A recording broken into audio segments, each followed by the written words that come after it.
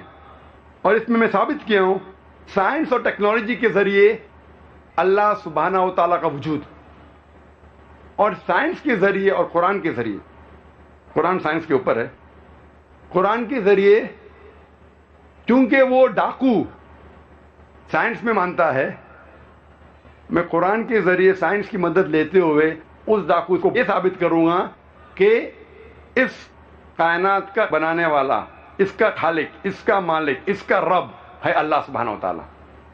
مثال کی دوں گا، نہیں تو اس کے اندر ہی پوری تقریر ہو جائیں گی۔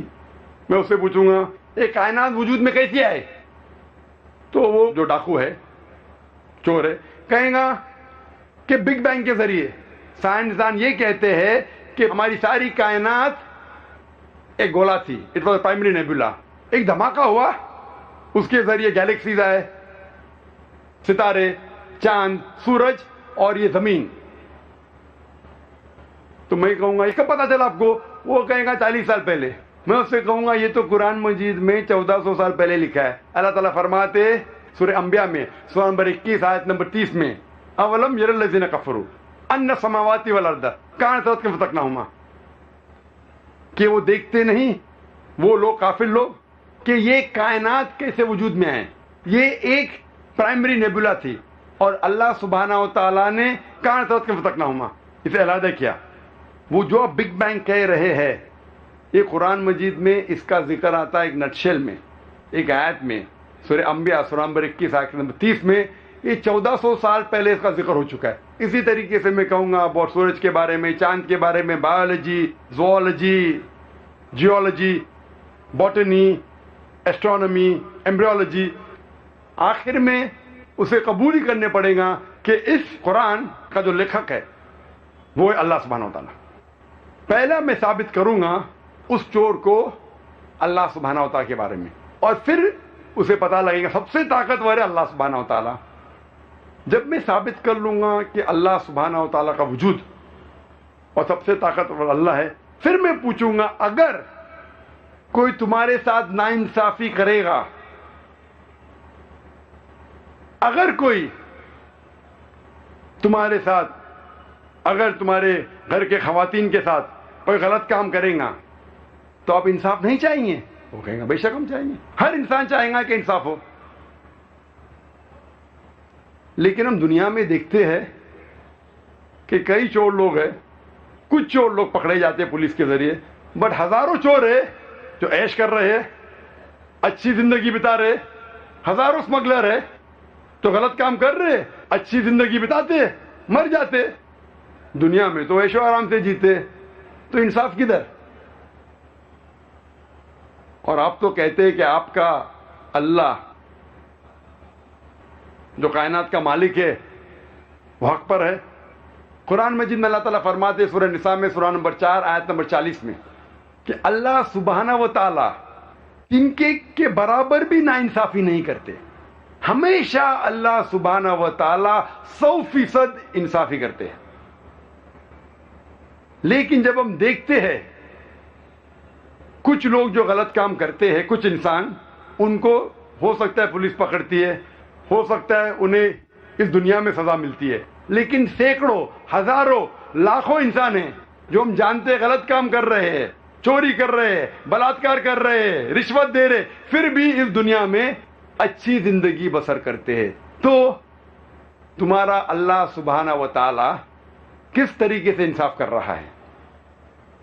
اللہ تعالیٰ فرماتے سورہ ملک میں سورہ نمبر 67 آیت نمبر 2 میں الذی خلق الموت والحیات، اللہ سبحانہ و تعالیٰ نے زندگی دی اور موت دی۔ الذی خلق الموت والحیات، اللہ سبحانہ و تعالیٰ نے موت دی اور زندگی دی تاکہ آپ لوگ کو پرکھے آپ میں سے اچھا کون ہے۔ اللہ تعالیٰ نے موت دی اور زندگی دی تاکہ آپ لوگ کو پرکھے آپ میں سے اچھا کون ہے۔ اللہ تعالیٰ فرماتے سورہ عمران میں سورہ نمبر 3 آیت نمبر 185 میں 185 میں کل نفس ذائقۃ الموت، ہر نفس موت کو چکیں گی، ہر نفس موت کو چکیں گی، اور جو آخری فیصلہ جو مکمل فیصلہ ہے وہ یوم الدین میں، وہ آخرت میں. اگر کوئی انسان جنت میں جاتا ہے اور آنکھ سے بچ جاتا ہے، وہ انسان اس زندگی میں سفلتا پاتا ہے، کامیابی پاتا ہے. ورنہ یہ زندگی ایک فریب ہے. اللہ تعالیٰ فرماتے ہیں اس آیت میں، سورہ عمران سورہ 3 آیت نمبر 185 میں، کہ جو پورا حساب کتاب کب ہوگا؟ قیامت کے دن پہ، قیامت کے بعد، آخرت میں. وہ مالک یوم الدین ہے. اس کا مطلب ہو سکتا ہے کچھ سزا یا کچھ ریوارڈ، کچھ اجر آپ کو دنیا میں مل سکتا ہے، کچھ ملیں گا آخرت میں. دونوں کو جوڑ کے جو مکمل فیصلہ ہے، آخری فیصلہ ہے، وہ ملیں گا آپ کو آخرت میں.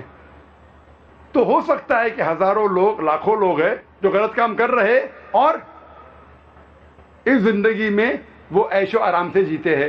تو ہمیں لگتا ہے کہ وہ تو اس زندگی میں سفلتا پا لیا، کامیابی پا لیا. لیکن یہ زندگی آخرت کے زندگی کے حساب سے بہت کم ہے. ایک انسان عام طور پہ کتنے سال جیتا ہے؟ 50 سال، 60 سال. کوئی مرتا ہے 20 سال کی عمر پہ، کوئی 50، کوئی 90، کوئی 100. عام طور پہ 50 سے 60 سال ایوریج ہے. لیکن آخرت کی زندگی ہمیشہ کے لیے. تو آخرت کے مقابلے میں یہ دنیاوی زندگی 0.00001% بھی نہیں ہے. تو اگر آپ یہاں بچ جاتے ہیں، آخرت میں تو ہوگا فیصلہ.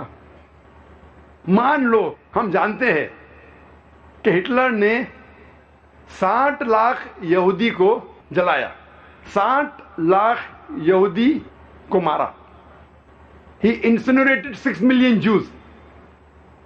میں کہنا چاہتا ہوں، اگر آج کی پولیس ہٹلر کو پکڑتی ہے، آج کا جج، آج کی پولیس ہٹلر کو کیا سزا دے سکتی ہے؟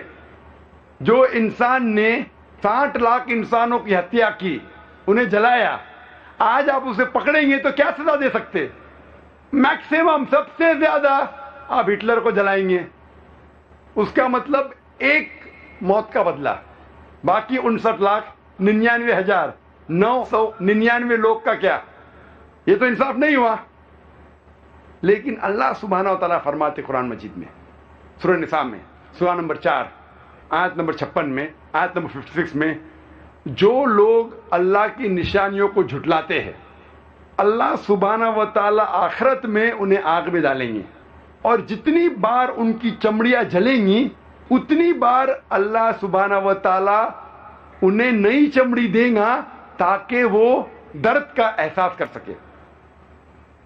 اللہ تعالیٰ فرماتے ہیں کہ جو اللہ کی نشانیوں کو جھٹلاتا ہے، اللہ تعالیٰ انہیں آخرت میں آگ میں ڈالیں گے، اور جتنے بار ان کی چمڑیاں جلیں گی اتنے بار نئی چمڑی دیں گے تاکہ وہ درد کا احساس کر سکے. آج سائنس یہ کہتی ہے کہ درد کا احساس برین کے علاوہ دیر آر پین ریسپٹر چمڑی میں ہے.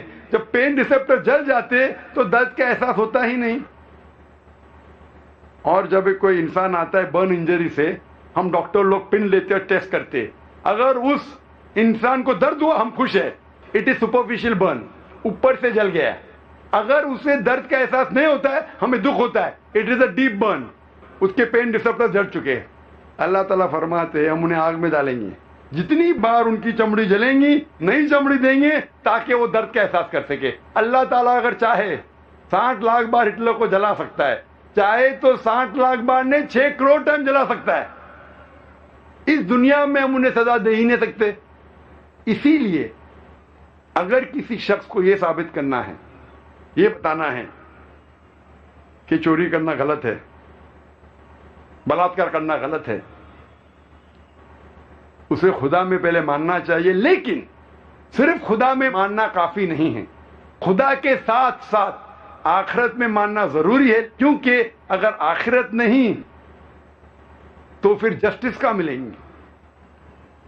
خدا میں ماننے کے علاوہ آخرت کی زندگی میں ماننا فرض ہے، کیونکہ صرف آخرت کی زندگی کے ذریعے میں آپ کو بتا سکوں گا کہ چوری کرنا غلط ہے، ڈاکہ ڈالنا غلط ہے، زنا کرنا غلط ہے، بلاತ್ಕಾರ کرنا غلط ہے، کیونکہ اگر آپ یہاں چھوٹ جائیں گے اس موت کے بعد کی زندگی میں آپ نہیں چھوٹیں گے.